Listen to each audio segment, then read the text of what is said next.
Welcome back to The Change Physician. I am Melissa Cady, the Challenge Doctor, with my co-host from the West Coast, Dr. Kevin Cuccaro, for our weekly, typically weekly Saturday salutations, sometimes Sunday salutations. But if you don't know what The Change Physician is all about, you can go to thechangephysician.com and you can join the community, whether you're a physician or a physician ally.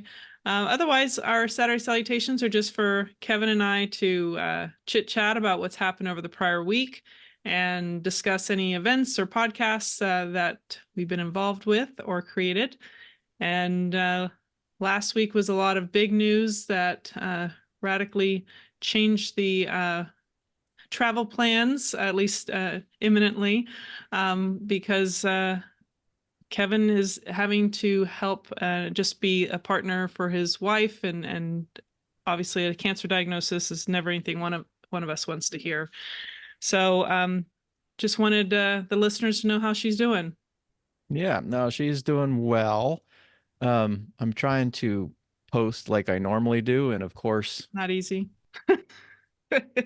I'm like logged into this thing and won't even give me the option to post what I want to post. So, Facebook, you just kill me. Like literally, you kill me.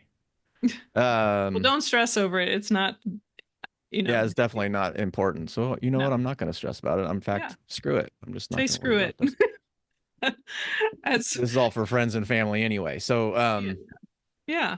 no, So, it's always interesting because and I'm sure there's a word for it somewhere. There's a word of like intellectually knowing something, and then there's the actual experience of doing oh, it, right? And that goes with almost anything. You can explain it, you can know it, but until you experience it, there's a level there that you don't really appreciate so or much. understand truly, I think. Well, I don't think you can understand truly without experiencing.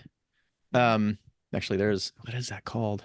It's like this philosophical thing called Mary's Room or something like that, where you can describe red, like the color, Yeah. and you can make up, it's this wavelength, it's this, it's that, whatever. But until you actually see red and you experience red, you don't know what red is. And so there's this argument about being able to intellectualize something, but you'll never fully understand it until you experience it.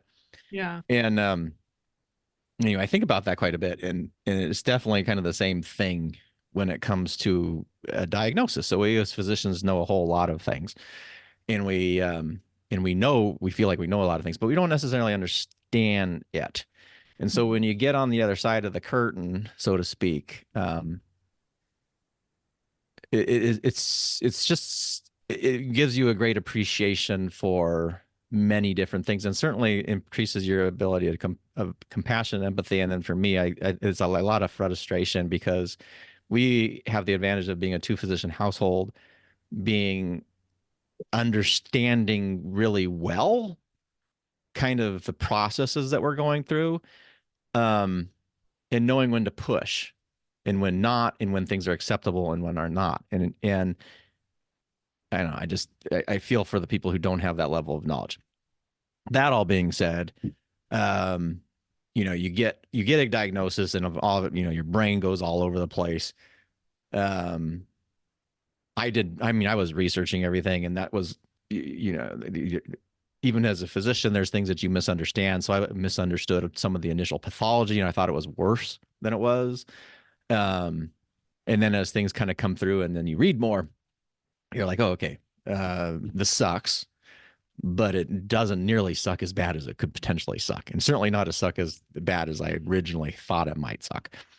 Um, but then you get some frustrations with when you're trying to get an insurance to approve a chemotherapy regimen that is standard of care. Then it has been the basics of it has been around for 50 years, and then the addition to it, which really transformed the game with it, is almost 30 years old. And you get these idiots that can't distinguish between we have one visit with a lymphoma specialist center, so that was a second opinion that we needed authorization for, as well as the authorization for chemo that came through our treating oncologist locally. And these ding dongs who don't who just look at this computer and can't figure out the difference between the two. So we literally had to call 5 times over 3 different days. And they would say, well, this, we're waiting for this. And I'm like, that's not even the person who ordered the chemo. That is the second opinion specialist who we know is on vacation because he told he's on vacation. So you're waiting for him to send you information that he's not going to send, and he doesn't need to do it because he's not ordering the chemo. And yeah, so anyway, that was a little frustrating, and that kind of adds a delay. But luckily, it wasn't. It was like we were expecting to have treatment initiated on the 5th, and we didn't do it till the 13th. So again, it was in the swing of things is not a huge big deal because my wife has what's called fully resected disease, because when she had her thyroid removed, that came up with a lymphoma, but everything else has been negative, and that's really good. Yeah. But I don't know. I'm like, obviously you want to get started when you get started, because the sooner you start, then the sooner you're through. But it's been very interesting. It's been definitely an interesting kind of thing. Now, one of the questions that people ask me all the time is like, oh, is it worse being a physician? And they're like, oh, because you know more. And I don't know, maybe for other people, but for me, it's like a freaking godsend. I would never, ever, ever, ever, ever want to navigate something like this without knowing what I know, because knowledge to me is a sense of control. Being able to, the first thing, if I hear something, I look it up and I start digging and researching, and I know what that means. Again, you can have some things like, oh, the difference between a fish and gross pathology and the initial stains. Okay, that's the kind of like a subspecialty kind of little stuff that you need to know, but I can figure it out pretty quick. And I like knowing, and stepping into something like this blindly and then having to trust. I guess I have trust issues, like significant trust issues. Like people tell me stuff and I'm like, great, now I'm going to go verify what you said. Doesn't really matter who you are. Yeah. And I can do that, right? So yeah, anyway. And then if anybody's wondering, my wife started her first course of chemo. So chemo setup, there's in these cycles, and the cycles are X number of weeks. And then typically, this is an infusion, and infusion is kind of an all-day deal. And they just basically hammer you, and then you step back and you wait, and then wait 3 weeks and do it again. So you obviously don't know until you've experienced it how that's going to go. And I'm pleased to say that she's doing really, really well. The side effects, speaking as a person who doesn't have the side effects, seem very well managed. She still remains active. She's, doing walks and keeping herself moving. And yeah, so this seems to be is as best as can be expected in this sort of situation that you're going on. So yeah. I'm glad to hear that. You made me think of just the dilemma of like knowing a lot. Like that's part of making informed decisions, is you have that upper hand advantage, so to speak, when you make decisions. I mean, of all the things we've talked about in the past, Kevin, whether it's pain and all these things done to people that they don't really need, you know, we have an advantage when we deal with pain too. Like we kind of come from a different perspective, and even more so than typical physicians. I actually just experienced that around people that freaked out about, herniated disc with no functional deficits. And I kind of put them all in their place in a nice way. And I'm like, I kind of felt badly, but I'm like, you're not helping people by, that kind of freaking stuff. So out. Yeah. yeah. Yeah. Yeah. There's a lot of, I'm going to say there's a lot of, there a lot of similarities. I mean, because really pain science, if you're actually a pain specialist, is really the science of experience. I mean, because pain is an experience. It's not a, like you said, it's not a herniated disc or whatever. And an analogy I used to use a lot was if you understand like pain and danger and how threat amplifies it. I used to talk about like you hear growling in like some dark room, and your brain, depending on how anxiety prone it is going to make it into like a cave bear kind of situation. And the first thing that you want to necessarily do is not dream of all the way the cave bear is going to eat you, is to actually shine a light on it and actually see it's a cave bear or not. Because it might be a chihuahua with a really deep voice. But the other thing is it might be an actual cave bear, but at least at this point, what it is. And so your brain isn't filling on all these scary details.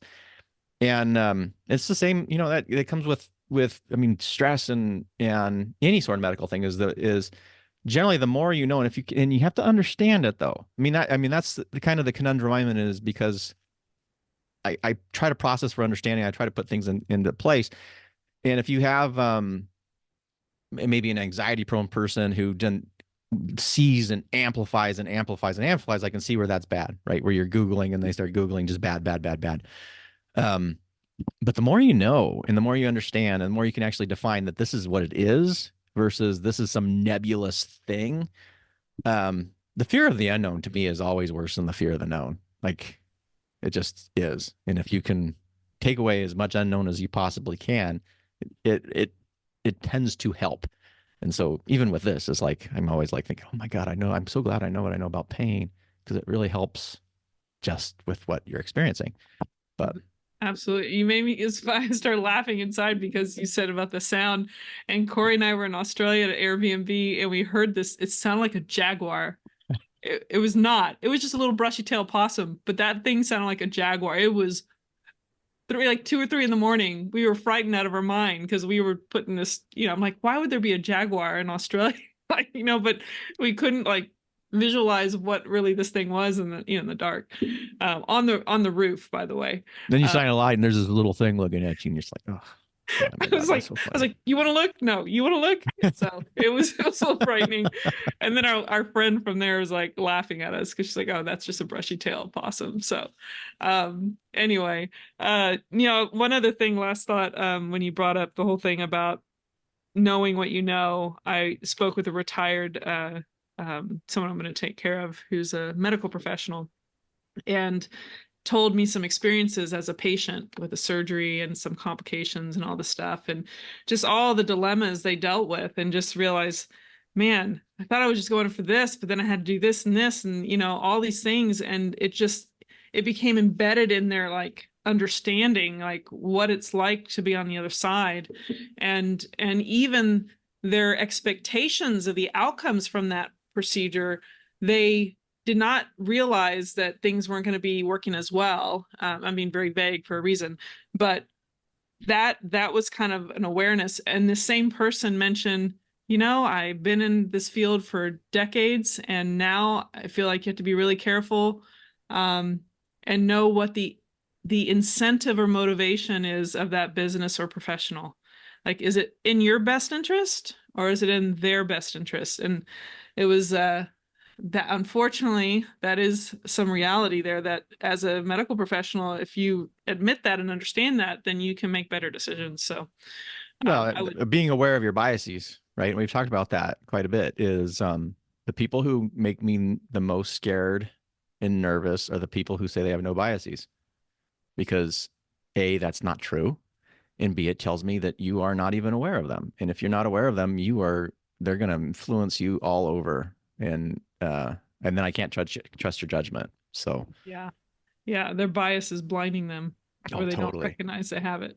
Totally. And I mean, that's the other thing. I kind of like look at this stuff is, there's over treatment, under treatment. And everybody is always talking about under treatment, but really the problem, particularly in this country, is over treatment. Yes. So, so let's just talk the cancer example. There's what's the kind of the tried and true, and then we have the evidence to support it, and then there's all these emergent therapies, right? And I always there's a quote. It's like more is not better. More is just more, and sometimes more is worse. Mm-hmm. And that is definitely true when it comes to healthcare. And so that was one of the reasons I was looking at this stuff. I wanted to make sure that the regimen that we had was, not only standard of care, was recommended by the guidelines. When you have some weird kind of things on your pathology, like my wife did, that kind of put some equivocality into it, you want to make sure that you're coming from this from a decision not of fear but of understanding, such that you don't get pushed into a more aggressive regimen that is more aggressive than you need. And I think that people in this country have been sold the stuff that just because it's new, it's better. And what comes up over and over and over and over again is a lot of the times new is not only better, or not better, it's worse than it was before. Or I love that, it's non-inferior to crap, right? I mean, there's so many therapies that, oh, this is non-inferior to this particular therapy. Well, you look at that therapy and the therapy was crap. So basically you're saying this is crap and this is the same crap or no better than that crap, but we're going to do it to you. Um, it just cracks me up. Anyway, It's mind blowing. it is absolutely mind blowing. And then, I think there's people who kind of think that they're approaching from a sense of, oh, I'm really advocating for my patients, but they're really not necessarily advocating for your patients when you're advocating for something that pays more or gives you more when it's really the data doesn't demonstrate anything better. Um, yeah, but that's something we talk about quite a bit. So, Oh yeah. You talked about new and better. I'm going to totally take a 180 turn or 90-degree turn here. I have to share something that is new in our household, and it's actually from Oregon. is it better? It's better than the things we've had before. So I'm going to have to put in a link somewhere on our, I'll put it on after this live, but there's these, it's called Raw Rewards treats for dogs and cats. So for you that have dogs and cats, they're freeze dried and they have, in fact, I'm just going to send it over to Kevin so he can look at it while I'm talking. Let's see here. It's called Natural. It's a family owned business. So I'm like, it's in our local pet store, but I bought directly from them. And they've got, it's a Northwest Naturals. They have freeze dried lamb liver, chicken liver, bison liver. I'll say not, that's not the actual, let's see, is that the, no, Raw Rewards. Yeah, Northwest Naturals is the name of the company. I need to pull up their actual website. Hold on. But I'm not kidding. I've never had our cat eat straight from my hand for a treat. And these little chicken things, you'd think they were like, I don't know, a godsend. Let's see here. Maybe they just, yeah, Northwest Naturals. There it is. Here, I'm going to send that to you. There. That was the other place that I ordered from. That's the first one I sent you. But anyway, they're Portland, Oregon, and they have like freeze-dried cheese, which apparently they're lactose free if they're freeze-dried. And dogs tend to really love cheese, or a lot of them do. But yeah, lamb liver, chicken hearts, minnows, green mussels, sweet potato, pork heart, pork liver, salmon, shrimp, whitefish. I mean, you name it, cheddar cheese. And I tell you, this stuff never goes to waste. And you don't have to worry about refrigerating it or anything. So big fan, except for the green mussels. They don't like the green mussels, so we're not going to do those anymore. But there I you like go. green mussels. Green mussels are yummy.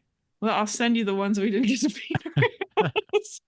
Anyway, yeah, so I'm just Raw Rewards treats is they have a really big one for the chicken breast, which is just like a huge hit for both of our pets, and it's a little bit more, like a little bit better price to get the 3 times bigger size. But anyway, can't go wrong. There you go. I just shared a must for anyone who owns a cat and dog, and healthy treats doesn't have a lot of junk in it. Our dog has a sensitive gut, so that's why I have to be more careful. There you go. Nothing you really care about, Kevin, unless you want to eat some dehydrated chicken or green mussel treats. No, but I mean, it makes me think of like people feeding their dogs and cats these special treats. My grandfather used to, he had dogs growing up, always had dogs and did a lot of hunting. And he Mhm. would, he would make his dogs there. It was like this special stew. So Mm.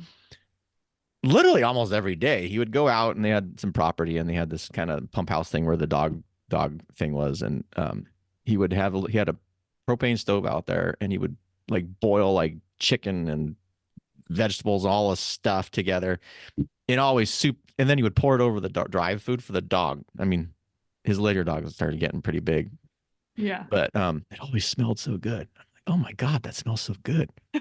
I never ate it, but it definitely did smell good. Yeah. So, yeah. Yeah. Well, I just figured it's nw-naturals.net for anyone looking, but yeah, pretty cool, and it's a small family business that I thought was cool. That is always good. yeah, supporting them. Yeah, there you go. Anything else you'd like to add or share that's coming up or God, I'm trying to, I don't, I mean, this has literally been, a whirlwind?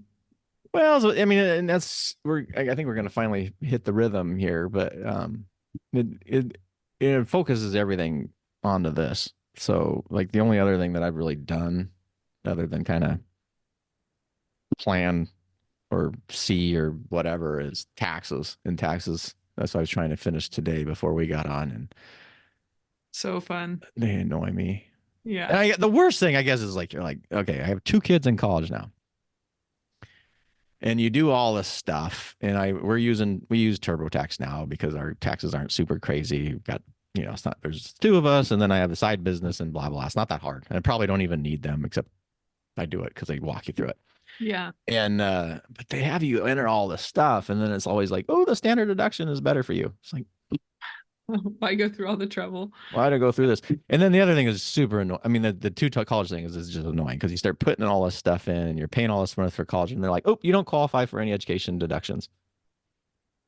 I'm like, thanks. That's like Wasting my thanks. Yeah. time. And again, it's like, okay, we already put all the stuff in, and they should actually put a little, unless you have, and I don't even know what it would be because I all that my impression of the education credits is they rapidly disappear very quickly when you're over whatever X amount of income is. Yeah. But I have no idea how people are paying. We go to a state school. I can't imagine people paying for private schools. Like, what the hell do you do? Same. Yeah. So anyway, it's annoying. It's super Yeah. annoying. Yeah. Yeah. It's very tedious. Yeah. Between a nonprofit, two LLCs, and personal and, you know, uh, non and doing my own 401k. Like it's, it's a little complicated, uh, Yeah, yeah. but And then worth it. how much? How could you narrow down that complexity and make it because then there's some things that we just make things way too complex. This year I've actually I'm streamlining a bunch of stuff Mhm. and getting rid of a bunch of stuff I had hanging around that I'm like, I don't even know why I'm paying for this and even like wondering about it. Yep. Let's just streamline it down and Yeah. yeah. Yeah. It's definitely worth the little housekeeping on your financial side, as Oh yeah. most things can add up over time. Yeah. But Um yeah, everyone knock out your taxes, and there's nothing wrong with doing an extension. This is not a tax advice, but sometimes you are not. Apparently, they are more favorable to people do extensions. I guess because they think that you're doing your due diligence. I don't know, but yeah, just I had to take care of that this past week too. So, just cool. and do an extension? Not extension, but just take care of tax stuff. I didn't. Oh, okay. Yeah. Yeah, but on occasion, one of them we might do an extension. Just depends when how the accountant and their staff are doing getting Well, yeah, everything. and I think that's the big thing is just when you get your forms, right? So, Mm, if you have a bunch of extra tax forms, like whatever those K-1s and all that other stuff, and then you have to wait for them to get it done before you can actually file anything. Thank God we don't have any of that. Our yeah, taxes are boring and simple, pretty much. yeah, it's nothing wrong with that. Yeah, No. yeah, an Yeah. investment, and it's really any kind of like 401k, like anything you do investment wise. There, it's not you don't have to worry about reporting like you do for current stuff. You just have like this form once a year, let them know what's in there, Yep. which Yep. makes sense. Yep. Yeah, it's But good. cool. Well, I guess our plans will be to meet up possibly next Saturday if our schedules allow. Well, I For the will be next. here. I don't anticipate doing Yep, much for the we're next several scheduled for months. okie dokie. And then, for anybody who's out Marriott, though, let me just tell you that right now is their double promotion. So if you're a Marriott person, this is the time to make lots of stays because you get 2 nights. You get an extra night for every night. So We should have Marriott sponsor our podcast. I would just be happy if they didn't have to fight for everything. Like, Yeah, well, maybe get a few perks. Maybe every time you do an episode with talk about Marriott, you get an extra, 1,000 or 10,000 points. yeah, I would literally be satisfied if we could walk into a hotel and I wouldn't have to say anything, and they would just have actually proactively upgraded and did everything that they're supposed to do. Like you're the That's president one of thing the about United reward programs. Okay, if anybody's doing a reward program, this is the thing is you should actually know about it, and then you should actually know what the terms and conditions are, such that you're getting what you're supposed to get. Because I'm frankly shocked a lot of the times at how variable and how often they don't. Mm, And the one good thing about it is it makes you ask. Like if you don't ask, you don't get. And I right. think there's some hotels that bank on that, that if you don't ask, they're not going to give, Mm, even though you are supposed to. And you actually are entitled. I'm in these Marriott forums. People, oh, you're so entitled. And it's like, it's an entitlement program. Yeah, you're entitled. I'm like, do you know what that word means? And do you know what entitlement program actually means? You are entitled to these things. So saying somebody's is acting very entitled is exactly the point, because they are actually entitled to these things that are in the terms and condition. But yeah. anyway, otherwise it's good. It's a fun little thing to do on the side for sure. So Nice. yeah, All right. You Marriott people. you Marriott people or your Hyatt people or Hilton people or whatever you guys do. Yeah. Well, take us out. And Oh, yeah, go ahead. I was trying to think. I have nothing else to really tell anybody other than you get your taxes down, stay healthy, um, keep in contact with your friends. That's another big. Oh, yeah, we have yeah, we got another friend who's not doing too well. So Mm, um, yeah, you know, hug your friends, hug your family. Make sure you tell them that you love them, even when you think that they don't really need to deserve. know. Just send them random texts. It's always nice. And yeah, so specific to this, we've been pretty low key. We've been just mostly talking. As always, though, if you're interested in kind of being with the community, you can join at thechangephysician.com, where you can sign up whether you're a physician or a physician ally. And until next time, stay well. Take care.